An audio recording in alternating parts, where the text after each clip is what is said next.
हमारे वतन में there are many bureaucratic glitches that come along the way. अगर आप कोई भी कंस्ट्रक्टिव काम करना चाहें, सिटी प्रोजेक्ट के ऊपर कोई बात कर लें, या अभी प्रोविंशियल के ऊपर तो रहने ही दें, अगर हम अपने शहर अपने टाउन के लिए कोई बात करें तो ये ग्लिचेस आते हैं जो ब्यूरोक्रेसी हमें देती है। वहां भी क्या इसी तरह के चैलेंजेस हैं? बिल्कुल। Governance is a challenge for all planners. So, I mean, I can sit in my house and in my office, I can make any plan which I think is brilliant and it's going to work, right? But then I cannot get it passed. If I cannot get it past the board, city का जो board होता है, council होती है, if I cannot convince the people sitting on the board, then that plan will never be So realized, how right? did you deal with that? तो फिर plan अब वही आप मुझसे पूछी थी आपने कोई ऐसा काम किया है नहीं। तो जिस वक्त मैं यूनिवर्सिटी में थी मेम्फिस में, तो वहाँ पे जो मैंने आपको बताया था ना, जो हमारे डायरेक्टर थे वो बहुत डायनामिक आदमी थे। तो वो वहाँ पे ना एक सोशल हाउसिंग प्रोजेक्ट्स हैं कुछ बहुत पुराने 1930s 40s के। और वो सोशल हाउसिंग का मतलब होता है कि एक दौर में यूएसए में ये पॉलिसी थी कि जो गरीब लोग हैं उनको गवर्नमेंट घर बना के देती थी। ठीक।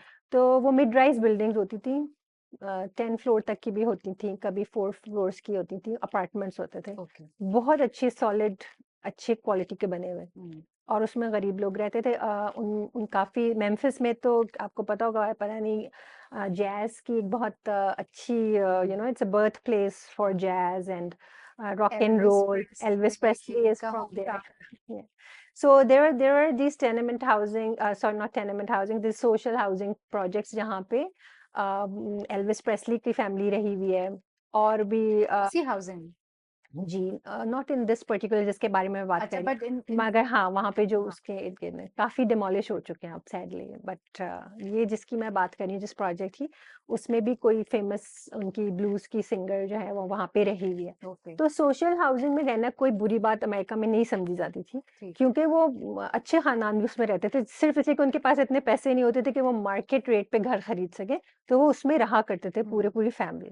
अब सोशल हाउसिंग जो थी वो तो एक तरह से खत्म ही हो गई, और इसको अब एक टैबू सा बन गया कि like you don't want to live, if you live there then you know maybe you are a criminal, और उसको इस तरह से उसका जो क्या कहते हैं आप उसको, बदनाम हो गई है। ओके, बद अच्छा बदनाम हाँ, वाली बात बस हो ये गई बात है। है।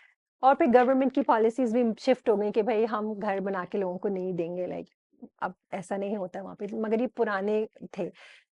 तो यहाँ के रहने वाले भी बहुत पुराने थे। तो हमारे जो मेयर थे उस ज़माने में जब मैं यूनिवर्सिटी में थी, तो ही सेड कि इनको गिरा देते और हम यहाँ पे बनाएंगे, क्योंकि वो चाह रहे थे कि अब जब वो मेयर बने तो उनके ज़माने में जो है मेम्फिस जो है वो उसको एक नया वो देना चाह रहे थे लुक। ठीक है। और वो चाह रहे थे डिफरेंट किस्म की डेवलपमेंट हो, और they don't need social housing. और वो कहते थे इससे होता है कि यहाँ गरीब लोग रहते हैं, और हम जिस तरह की डेवलपमेंट चाह रहे हैं सिटी के लिए, ये प्रोजेक्ट उसके साथ मैच नहीं करते हैं, this is a very prized property. तो जो मेयर थे मेम्फिस के, उनका उनको जो सोशल हाउसिंग थी उनको था कि इसको डिमोलिश कर देना चाहिए। अब जब आप कोई जगह डिमोलिश करते हैं जहाँ पे कोई लोग रहते हैं जिनके पास, जो गरीब है, मतलब लो इनकम पॉपुलेशन रहती है, तो आप वो लोग कहाँ किधर जाएंगे, राइट? तो उसका कोई आप ऑल्टरनेट प्लान भी देते हैं। तो कुछ पॉलिसीज हैं ऑफ कोर्स के, मगर होता ये कि जिस जगह वो लोग मूव होते हैं, उससे ये होता है कि वो सब इकट्ठे तो मूव नहीं हो सकते, क्योंकि वो यहाँ बहुत सालों से रह रहे हैं, तो उनके बहुत सारा एक सोशल नेटवर्क बन गया होता है। कनेक्टिविटी होती है। हाँ, और वो सब हम तोड़ देते हैं। और specially when you are dealing with low income populations, ये कनेक्टिविटी, ये रिलेशनशिप्स बहुत इंपॉर्टेंट होते हैं, क्योंकि इस वजह से वो लोग सरवाइव कर पाते हैं। For example, specially in black population, single mothers का एक बहुत बड़ी वो तादाद होती है। हाँ, हाँ, उनकी उनकी एक बहुत बड़ी तादाद है जो सिंगल मॉम्स हैं। अब वो काम करती हैं सुबह से 9 to 5, तो वो अपने बच्चे किधर छोड़ेंगी? लेकिन अगर वो अपने नेबर्स के साथ बहुत सालों से रह रही हैं और वो उन्हें अच्छी तरह जानती हैं, तो वो अपने बच्चे जो हैं स्कूल के बाद उनके बच्चे अपने नेबर के पास चले जाते हैं, जो शायद थोड़े से उनसे पैसे भी लेती हो to sustain her own living, मगर इस तरह की उनकी एक रिलेशनशिप होती है और बहुत अरसे से होती है जो उनके लिए बहुत इंपॉर्टेंट होती है।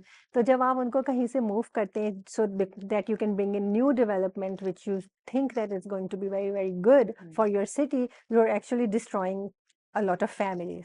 ठीक है। तो हम अपने जो डायरेक्टर थे उनके साथ हम जाते थे सिटी काउंसिल और हम उनको ये कन्विंस करने की कोशिश करते थे कि डोंट हमारा हाँ हमारा स्लोगन था इम्प्रूव डोंट रिमूव।